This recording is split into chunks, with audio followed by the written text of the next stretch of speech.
At the gable end, Joe nails the purlin to a gable stud and further supports it with a 2x underneath. Then we support it with a notched 2x post at least every 8 feet. And this spacing depends on the amount of weight the roof will support. For more information now, check your local code. Finally, Joe toe nails the bottom of the post to a load-bearing wall. And we do the same on the other side.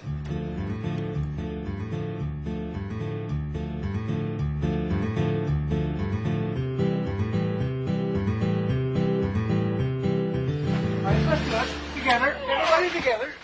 This is a good time to find lots of help. This is a glue lamb beam which supports the cathedral ceiling over the living room. A glue lamb is an engineered beam made up of 2x6s laminated and glued together under pressure.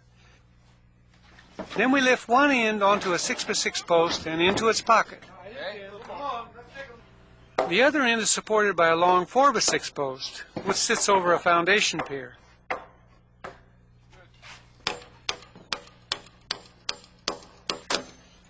Now you can see that the top of this beam sits right underneath the existing ridge board.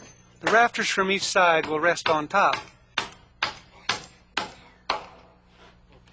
Back at the other end, Joe nails a 2x6 to either side of the post and beam to lock them in place. Later, he'll do the same with the other post.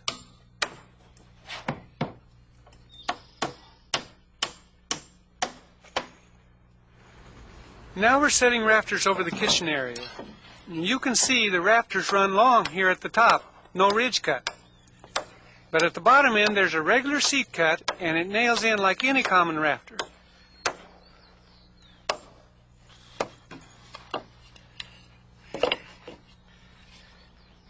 Now the reason these run long up here is because they'll lap and tie with the rafters from the other side and be cut later. Now we're cutting the rafters to go over the main part of the living room. These have to be 2-bayed because they clear span without any support in the middle. Here I'm ripping the tails to the width of a 2x6 so they match the rafter tails on the rest of the building.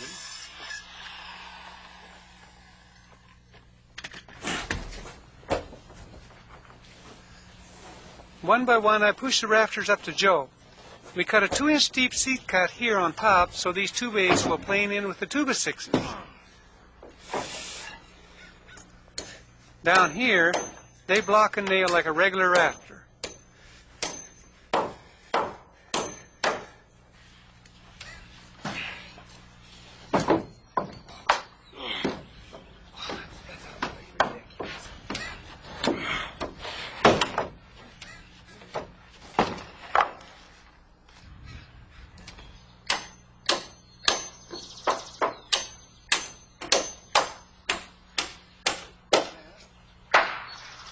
The rafters have all been nailed at their lower ends only, so I can go ahead and cut these top ends off without hitting a nail.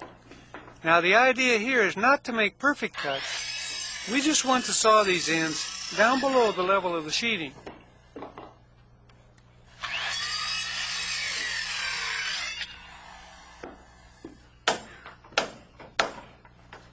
Up on top of the glue lamb, Joe's blocking and nailing everything together. 2 16s tie the rafters where they lap, and then toenails into the blocks and beam.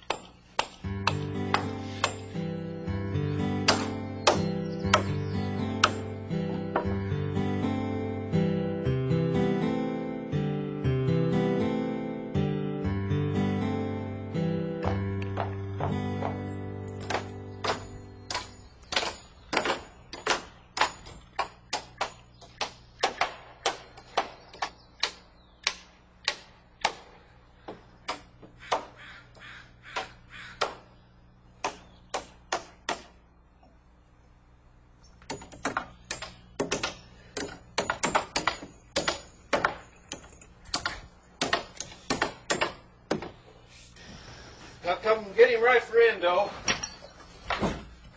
We're working now on positioning a pony wall for the high wall under the cathedral ceiling in the living room. It serves as a purlin for the 2x6 rafters, and it provides backing for drywall.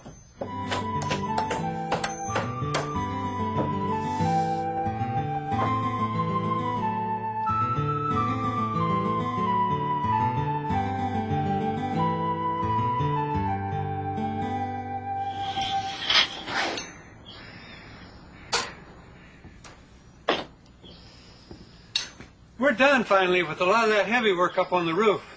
So we're ready now to run on our barge rafter.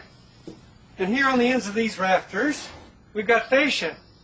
Well, these are pieces of trim.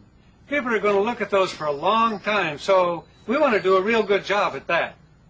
That's why we waited until now to mark and cut these rafter tails. Once these rafter tails are cut and our fascia is nailed on, it's going to be perfectly straight.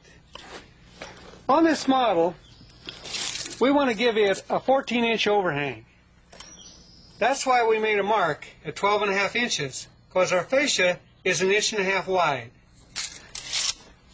Now that we've got it marked, we're using this piece of rafter template. It has a 4 12 plumb cut on it, and we're marking our rafters. Once they're all marked, we'll just come back and cut them.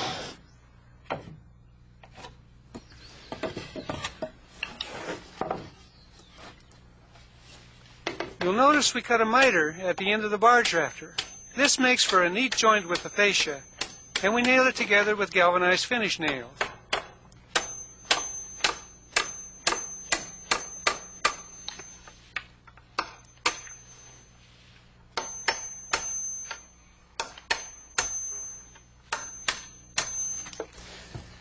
You'll notice how right here we held our fascia down almost a 1/2 inch below this rafter tail. That way the fascia planes in with the pitch of the roof. So when we put on our sheeting, you can see how everything comes together real nicely.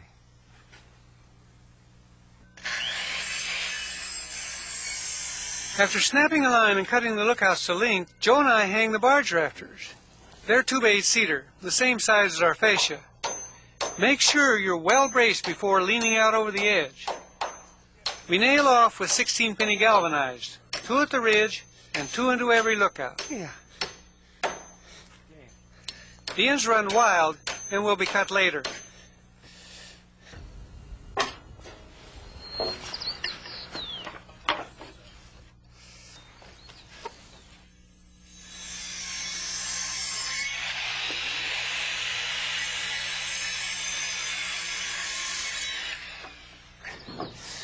Next, the fascia.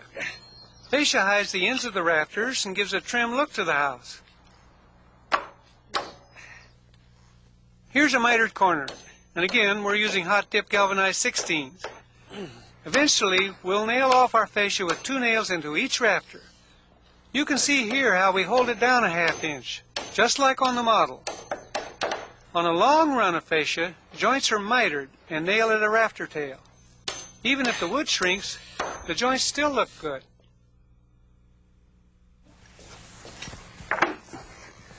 Well, it's not long now till we have sheeting on this roof. And all this rain we've been having will keep on the outside, not on the inside. Now, we're out here in the garage, but all our eaves from below, they're open. So instead of running this sheeting material